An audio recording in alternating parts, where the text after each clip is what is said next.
build it, he will come. Oh wait, right type of field, wrong state. Must have taken a wrong turn somewhere, Zeffy. Hey, kia ora, Helen Brahms here, coming to you live from, where are we, Zeph? Hayes in Kansas.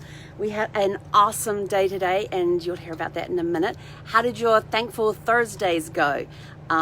Did you call up those people who have had influences on your life and say thank you, and talk with them about the influence they've had on your lives? Did you begin your day with a grateful heart? Mine definitely was, especially after coming through the storms we went through last night. That was a little harrowing.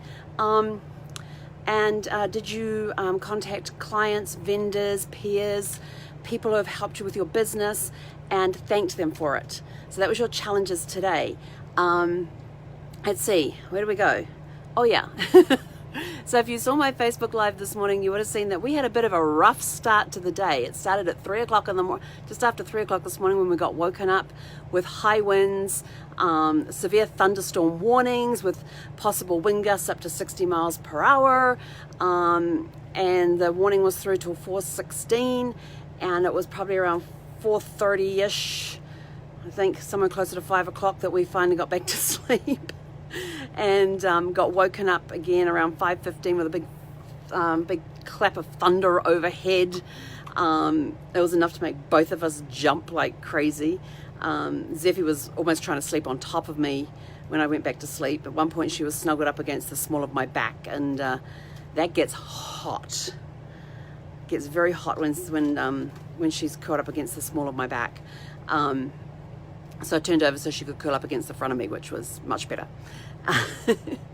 And then we woke up, I think it was around 8 o'clock, and we hit the road at 10. So a bit of a slow start to the day, but then we were also waiting for the winds to die down as well, because they said the thunderstorm watches were going through till 10 o'clock, and they were expecting the high winds and everything.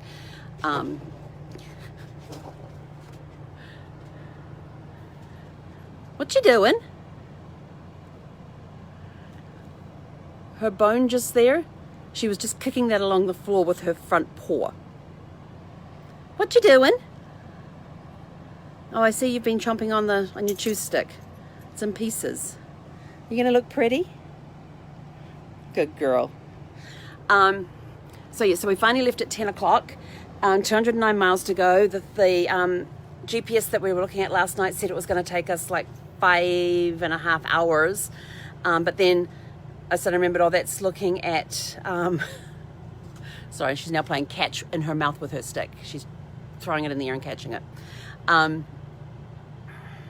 Yeah, so distracting at times, Zeffy.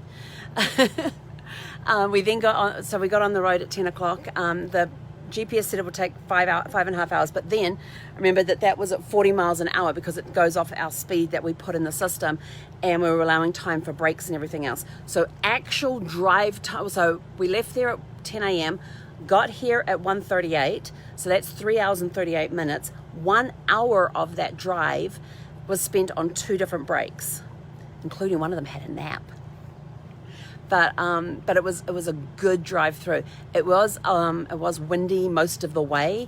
We were getting buffeted a lot as well, and so that's why we had to have the 2 breaks, and the nap on one of those breaks, because it was very tiring physically, mentally as well.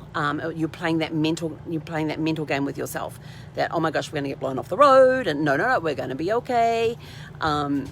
My right arm is feeling it from the strain of holding Sparkles on the road. I'm going to show you this thing. What you doing, Zeffy? I tell you, she goes nuts when I'm on my live. I think she wants to be part of the conversation. Come here, up here. So playing that mental game with yourself about making sure that you're staying in your lane, keeping an eye ahead for any vegetation around that can show you if there's any. God, this light behind me is bad. To show if there's any wind gusts coming up, and you're also watching the truck drivers ahead of you to see when they're swaying as well. They've got more of a mass to hit than I had, and so I figured if I see when they sway, then I can be ready for that. So there was a lot of mental game going on there as well.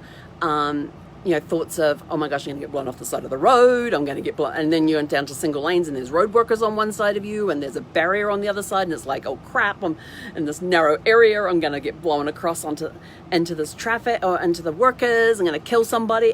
There's a whole bunch of mental stuff going on in there, and you've just got to, and it's like, no, stop, turn it around, and we can do this. We've got our line set up and we can go. But having a very interrupted sleep last night with the severe thunderstorms and everything else, and not getting the full good night's sleep that I was planning on, the brain was a little tired. So you start getting these mental games going on in your head when you're driving, and so it was. We did require a nap at one of the rest areas. We pulled over, parked, and I said to Zeffie, and I guzzled a whole bunch of water, and then I just went and laid down on the bed, and Zeffie. What did she do? Oh, she went up and laid on the dash in her usual spot, watching all the activity of the trucks coming and going. And at our first rest area, both rest areas, you parallel park in the truck areas, which is kind of interesting.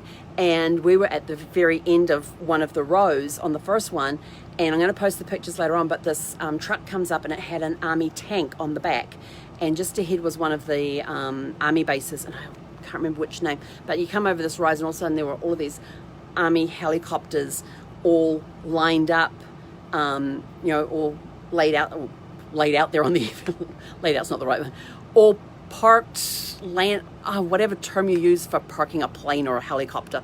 They were all out there on display in their rows, and so I guess that's where the tank was going. But he comes in, and because he was an extra long load, he's kind of sticking out in the middle of the road a little bit, and I'm like at the point where I'm getting ready to leave, and I'm like looking at the end of his trailer, which is a corner sticking well out into the travel lane, and then there's a truck opposite me on the other side of the rest area, and I'm like, and I'm like trying to calculate from the angle I was at what I would have to do to swing around and get through that while watching my back end, because the back end can swing a little bit, and there's a name for it and I can't remember what the name is, but the back end can swing when you're turning and stuff. And so while I'm there contemplating that, this truck comes up, and I thought, well, this is going to be interesting, comes up between me and the truck on the opposite side, and he manages to go through the gap. Then he parallel parks in front of the truck in front of him, that's opposite me, which now means that no trucks can get past the trailer and where this new truck had just parked. He's completely, like, he's blocking the way off, and then this other truck comes up and just sits there between me and the other guy, and we're just sitting there, and I'm just sitting there waving at him and smiling, and we're just like, what the heck. And then finally the one with the tank off takes off, and the truck that's in the travel lane is able to go park, and then I was able to cheapers. Oh, you just gone nuts. She's now decided she wants to run. She's had her nap. And then I was able to leave and carry on. So there was, like I said, a lot of wind today. Hello. So very taxing mentally and physically. My right wrist is completely, in fact, my whole lower arm is completely swollen. So there'll be some icing going on that later on tonight. Actually, I can't ice it too much because it hurts.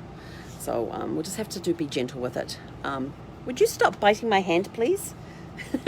But we did come across an interesting road sign today. So I love looking at the billboards as we drive along, and we're driving along, and this one had this big, the Western style lettering on it. It had Cowboy Outfitters, and it had the name of the place in it, but underneath it had like Cowboy Outfitters in the big letters. I thought, well, that's interesting. And then across the top it had hats, boots, cowboy stuff.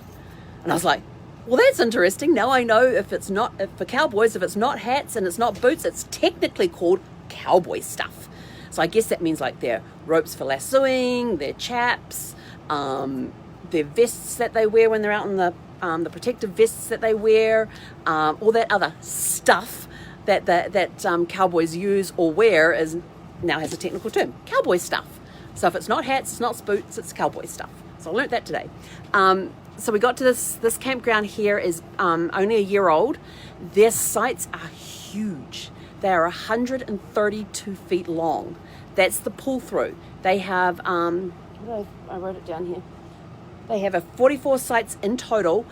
36 of them are pull-throughs, and each pull-through is 132 feet long. Now, my RV is 32 feet long, so I've got 100 feet still to spare. So you could very easily get 2 RVs on each site, but they're saying no, you're only allowed 1 RV per site.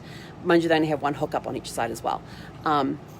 So I had to figure out where to park so I could access the utilities, because they also have them very well spaced out too. Like the power's here, and then you come along and you've got the sewer, and then you go along and you've got the water.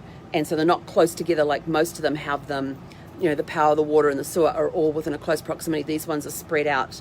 There's several feet between each one. So I kind of had to park somewhere in the middle, with my back end somewhere between the middle of the 3 of them, so it was easier to hook up and stuff. But great sites. As you saw at the beginning of the video, if you watched the beginning of the video, we have a cornfield. That's our view out the front window. These sites don't have any shade at all. We're facing, where are we facing, Zeffy? We're facing east. That's right, we're facing east. North is my driver's side, which I like north being on the driver's side, because it means during the day I don't have to worry about the sun coming in while I'm sitting and working. I can't put the awnings out at certain times because of the high winds that come through here, although they say, you know, we've got 75-foot trees that help subsidize the protection of the park and all that. And I'm like, yeah, but the wind's coming from the cornfields across. That kind of hits the side, or they're coming from the side that's not protected by the trees, you know, so it's kind of things. But like I said, brand new thing. We went down, we did the dog park earlier, so if you go to Zeffy's Great Adventures, you'll see the live we did there from the dog park. It's about the same width as the one that we were at this morning, at the campground we were at this morning, but not quite as long, so it is smaller. And it's right next to the playgrounds, and they've got a picnic table next to the fence for the dog park, so you can have the dogs running around the dog park, the kids playing on the playground, and you're handy for both. Although I prefer, with dog owners, for them to be inside the dog park, so if anything happens with their dog, they're there to deal with it. They don't have the double gate entry thing. It's 1 gate to get in, which makes it a lot of fun if there's another dog in there, because now you've got to be careful. You're trying to get your dog in there and not let the other dogs out.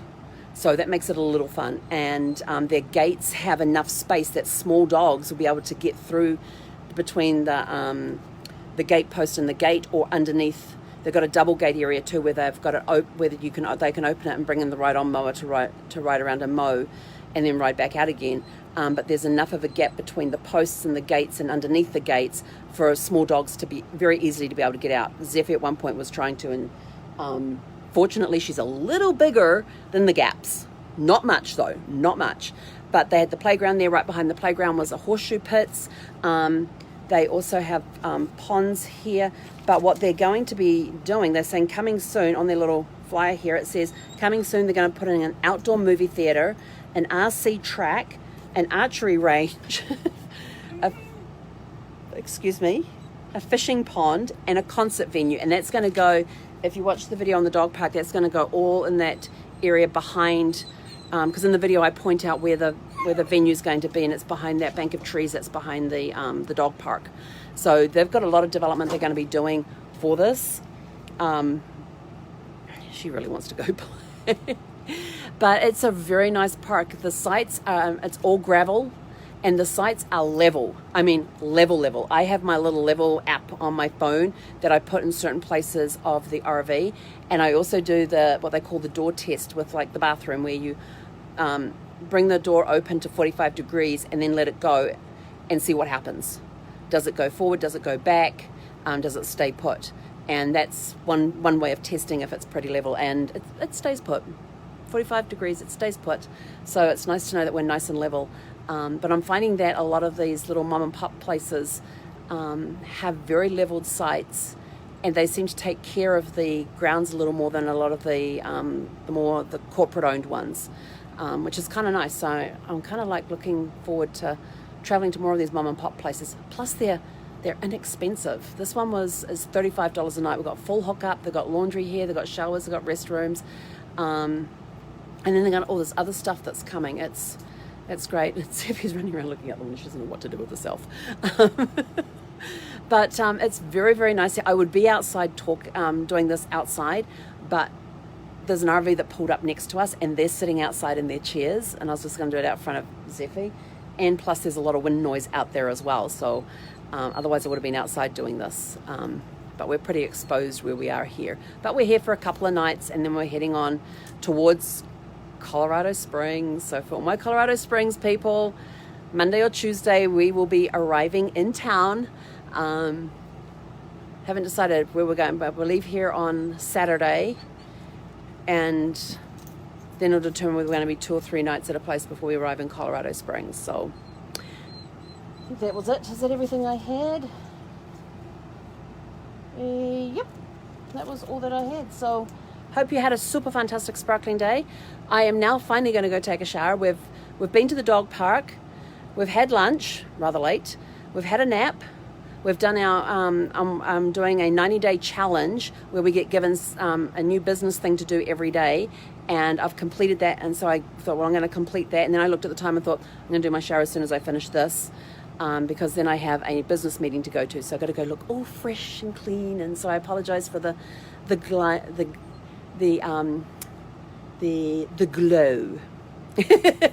Plus the hair that's, like I said, this hair's got a life of its own. Sorry, there's kids outside and there's a dog outside, and Zephy's looking at both, so she's sitting there whining. But yeah, so I hope you all. So we're here at this new place for a couple of days. We'll try and get some. Hopefully the wind won't be too bad tomorrow, but it's meant to be getting up to around 16, 17 miles an hour tonight, which means I definitely can't have the awning out. They've got gusts of like 20 miles an hour coming through overnight, so awning's definitely staying in. And hopefully tomorrow we'll have a look and see, and we might be able to put the awning out. And I like having the awning out on the south side, because then I don't have to have, because currently I have the shade down over the door and I have the one over the kitchen closed, to help keep the sun out, to help keep it cool. And my AC units are going crazy, and I'm about to go set my fire detector off. So my smoke alarm goes off when I have a shower if I've got the AC running. Figure that one out. I think it's something to do with the proximity of everything, because and I don't have hot showers, I have cold showers, and like the thing goes off and I go, what the hell are you doing? I'm having a cold shower, for crying out loud. But maybe the cold shower is a little warmer than the air temperature coming out of the AC. I don't know. So the AC is going to be going off. Well, the AC closest to it will be going off while I take the shower, and hopefully that'll stop the smoke detector. But I have learned not to have that smoke detector on in the morning when I'm taking showers in the morning, because then it doesn't go off. Not the smoke detector, the AC unit. You know, turn the AC unit off in the morning, let it sit for about half an hour, and then go take a shower, and then the detector doesn't go off. So it must be like have a moisture detector in there as well, or the temperature detector is just screwed up on it, because one side is right by the, hang on, I'm going to show you this. Easier, show and tell. Okay. Smoke detector, AC unit. These vents here are open. They're basically, it's hitting here and bouncing all around. And this is the edge of the shower here. Even though the shower head is over there, you can see the top of it there. Now this is really cool. I've told people I have a curved shower thing. And as you can see, it's tucked in, but you just go like this, and you can pull it out, and now it's in this area. It means I can't open the bathroom door too well, because it ends up hitting this. So it's really cool, because when I'm not using it, I just push the corner in and push it there, and it's completely tucked away. So for those of you who are wondering about my shower thingy, that's how it works. So that's it from me for now. I've rambled on long enough. Oh, hang on. I'm going to show you this since they've gone inside. Okay, so this is the site next door. You can see how much space they have in front. Then they have a vehicle a bit smaller than mine. They're probably about a 29-footer. So they come around here.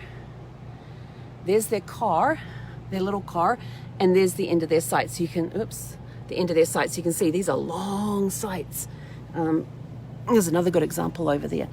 You got the vehicle at the front with the tow trailer. I don't know what the heck he's cooking on his grill, and he's got a truck behind, and he still has, 2 trucks at the front, 1 truck behind, and he still has space behind him. So that's how long these sites are. They're fantastic.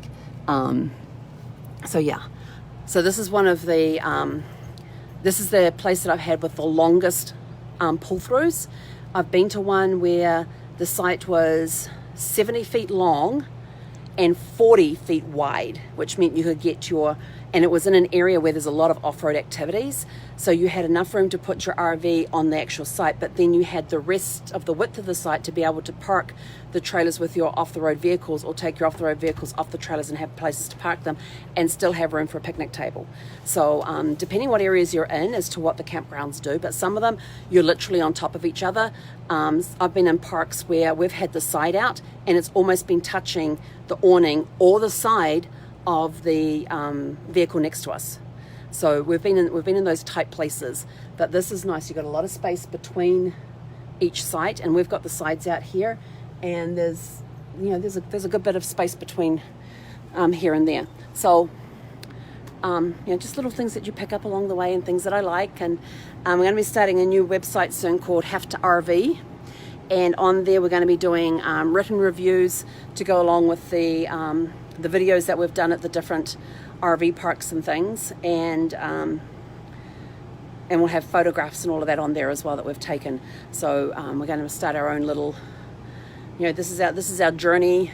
Been journaling it the whole way along for 300 and what am I up to? 344. I think it's 344 today out of 366. So and I also have journals from the trip I did prior to that too.